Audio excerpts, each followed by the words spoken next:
over 66 million years ago.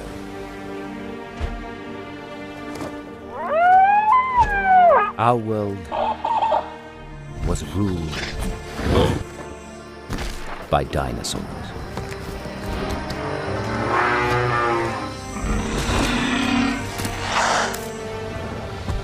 The largest animals that have ever walked the earth.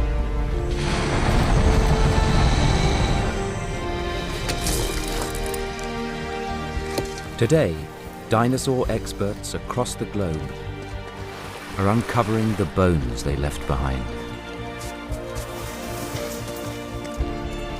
allowing us to imagine how these extraordinary creatures may have lived,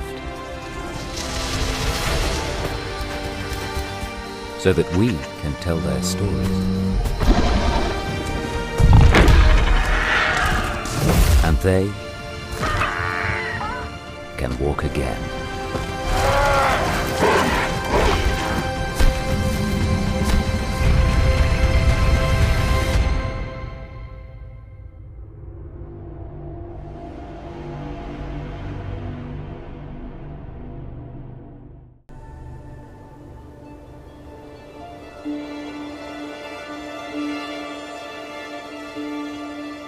Hello everybody and welcome back to another video in which I will be breaking down the 4th episode of Walking with Dinosaurs 2, the 2025 one, The Pack. And without any further ado, let's get into it. The episode is set 71 million years ago in the late Cretaceous of Western Canada. It is set in the Horseshoe Canyon Formation and was filmed in Alberta and the Isle of Skye in Scotland. The environment depicted in the episode appears to be accurate to Horseshoe Canyon. A decrease in global temperatures mentioned. This is an actual event that occurred around the Campanian to Maastrichtian, which appears to have been related to oceanic cooling. Laramidia is stated to have been in a time of geological upheaval at the episode's setting, with volcanism shown. It is likely that this is meant to depict the Laramide orogeny, a geological event which formed the Rocky Mountains and closed the Western Interior Seaway. However, this is not accurate, as no volcanism is believed to occur during the Laramide orogeny. The creatures in this episode's intro are Cryodraken from this episode and the next, Triceratops and Infernodraken from the first episode, Albertosaurus from this episode, Gastonia from episode 3, Spinosaurus from episode 2, Torvosaurus from episode 6, Lucititan from episode 6, T-Rex from episode 1, Carcharodontosaurus from episode 2, Utahraptor from episode 3, and Pachyrhinosaurus from episode 5.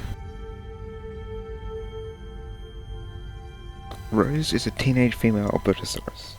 Sexual dimorphism is not known from Albertosaurus, so we cannot know if Rose was male or female in reality. The narration states that Rose is almost the same height as the adult Albertosaurus, but this isn't accurate to the models she used in the actual series. Cryodraken appears. Cryodraken was a Quetzalcoatlian Ajdarchid from the late Cretaceous, 76 to 74 million years ago, of Canada, meaning it lived in the right place to appear, but went extinct approximately 3 million years before the episode's setting. It uses the same base model as the other Ajdarchids in the series, however with a different head crest.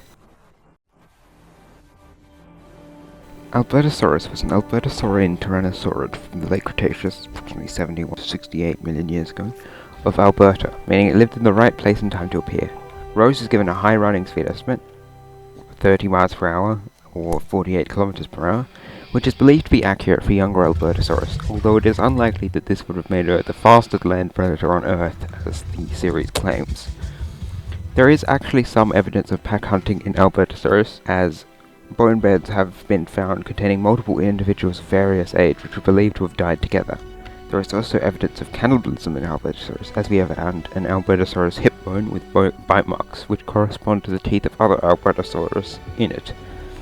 Albertosaurus is given light fluff. Given that some of its more basal relatives are known to have feathers, as well as it living in a colder climate, this is not unreasonable, and there is no evidence for or against Albertosaurus using its arms for social communication.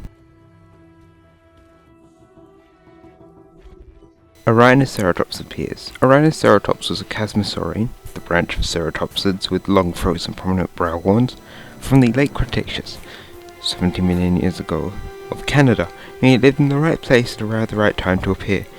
It reuses a modified version of the Triceratops model, which makes it a little accurate, as the throw should be squarer. Edmontosaurus returns from the orphan, although with a different colour scheme, as these are meant to represent Edmontosaurus regalis rather than Edmontosaurus senectans. Edmontosaurus regalis has a saurolophine, non-bony crescent, hadrosaur from the late Cretaceous, 73 to 70 million years ago, of most of western North America, meaning it lives in the right place and time to appear.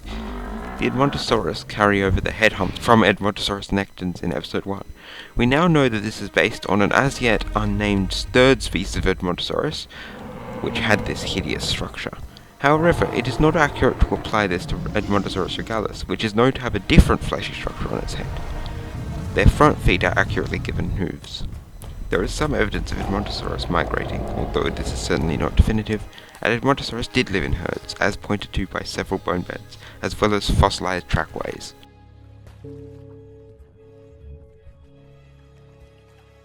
A giant ammonite appears. There are no ammonites known from the Horseshoe Canyon Formation. Its size can be estimated by comparing it to the length of the cryodragon's beak, which is believed to be about 2 meters. This would most likely make it a member of the genus Parapuzosia, the largest genus of ammonites. Parapuzosia lived at the right time in approximately the right place to appear. And that was the pack. I hope you enjoyed this video. If you did, you can leave a like and a subscribe down below. You can even do the hype, which I don't know what that does, but apparently it's a feature on YouTube now. Sorry for not uploading like ever. Join me at some point, probably in the next 5 years, when I will be releasing my breakdown of episode 5, The Journey North.